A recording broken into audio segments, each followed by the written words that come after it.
Hello everyone. Today we shall discuss about the different types of losses in an induction motor.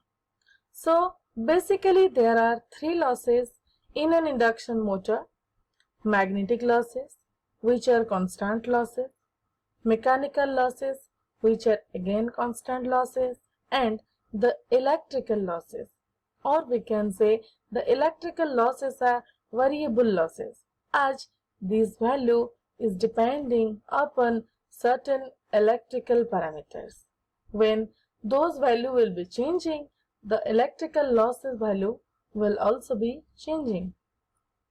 Now, starting from the magnetic losses, these are also called core losses or the iron losses. These losses occur in stator core and the rotor core because of the rotating magnetic field. These magnetic losses are again of two types. Number one is eddy current loss. Number two is hysteresis loss. So, first, hysteresis losses. These type of losses occur due to alternate change in magnetic field in the stator core, and these loss can be minimized by selecting high grade silicon steel as the material. All of you note it down. Hysteresis losses can be minimized by selecting high grade silicon steel as the material. Now we will see the eddy current losses.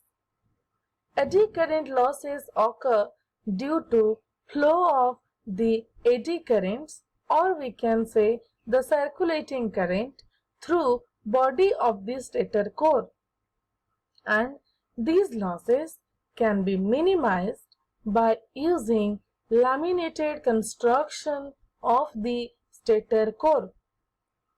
These two losses, both eddy current loss and hysteresis loss, depend on the supply frequency. When stator frequency equal to the supply frequency, hence iron loss for stator is more. And we know the rotor frequency is always less. Hence, iron losses are also very small and neglected, we can say, under running condition. And mechanical losses. These losses consist of frictional losses and windage losses. And these losses are less, very less, we can say, due to speed drop in the induction motor is very small. It maintains a fixed speed, a continuous speed. So, the mechanical losses are very less. And the constant loss here equal to iron loss and mechanical loss. The electrical losses are due to resistance of the stator and rotor winding, or we can say stator and rotor copper losses are considered as the electrical losses. Okay. So, when load varies, current also varies, either increases or decreases accordingly. It is called the variable losses, or we can say rotor copper losses. Formula is 3I2 square R2, we can say. Now we will go to the power flow diagram. So here you can see this is the 3-phase AC source, and this is the stator winding. Next is your rotor, and this is your shaft output. So let us understand it very clearly. To the stator, 3-phase AC input is given. We can say this input power as PI or P1. This is the input to the stator winding. Next, In the stator winding, there are two types of losses: stator copper loss, stator core loss. After this, at the rotor, the input given to the rotor is Pg. Also, can be written as P2. In the rotor, we have rotor copper losses, and after that, we will be getting mechanical power developed, that is Pm, which is output of the rotor. Input of the rotor is P2, output of the rotor is Pm. Next, at the shaft, we have frictional losses, windage losses, and stray losses. After deducting all these losses, we can see the output at the terminal of the shaft is collected, that is known as PO, or we can say P out. So, P1 is the stator input. Stator input minus stator losses will be rotor input, Pz. Rotor input minus rotor copper loss will be Pm, mechanical power. Then mechanical power minus frictional and windage losses is your output power, or P out. Now we can see in this power flow diagram, the induction motor converts electrical power into mechanical power, we know. Three-phase supply is fed to the stator. So, the power input P in will be root 3 VL IL cos phi. Let me tell you, if we will consider all the phase values of voltage and current, the formula will be 3 VPH IPH cos phi. But if we will consider the line values of V and I, voltage and current, we will get root 3 VL IL cos phi. Losses occur in stator called stator losses. The remaining power is transferred to rotor magnetically.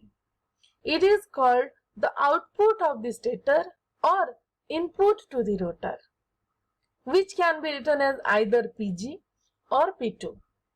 We can say P2 equals P input minus stator losses. In rotor side, rotor copper losses occurs, that is PCU. Normally, rotor iron losses are very small. Therefore, it should be neglected. And the remaining part is called mechanical power developed. Formula for rotor copper loss PCU will be 3I2 square R2. And the formula for mechanical power Pm will be P2 minus PCU, rotor input minus rotor losses. Here, the out due to rotating part in motor, mechanical losses occur. So, the output power will be Pm minus mechanical losses of the motor. And also we can write the rotor efficiency will be rotor output by rotor input, Pm by P2, but the motor efficiency will be total P out divided by P input. In general, power in terms of torque is P equals Tz into omega, that is Tz 2 pi n by 60. Power is transferred from stator to rotor, that is P2 equals Tz into omega s, that is Tz into 2 pi ns by 60. If we will consider the rotor power, rotor speed will be considered n. If we will take stator power, ns will be considered, synchronous speed. The gross mechanical power Pm will be Tz into omega, that is Tz 2 pi n by 60. And the rotor copper loss PCU formula will be P2 minus Pm, or we can say Tz 2 pi by 60 whole into Ns minus N. Stator speed minus rotor speed. So now the relationship between Pcu by P2 becomes Tz 2 pi by 60, Tz 2 pi by 60 cancelled out. Ns minus N by Ns, that is simply S.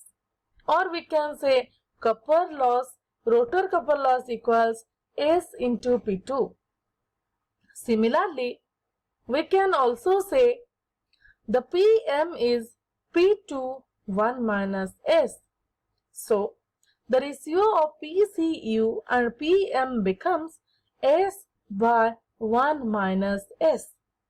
Also, P2 is 2 pi Ns by 60, or Tz is P2 into 60 by 2 pi N. S. We can say Tz is directly proportional to P2. So, torque in synchronous watt TSW will be P2, or we can say P copper by S, or we can say Pm by 1 minus S. These formulas are very important.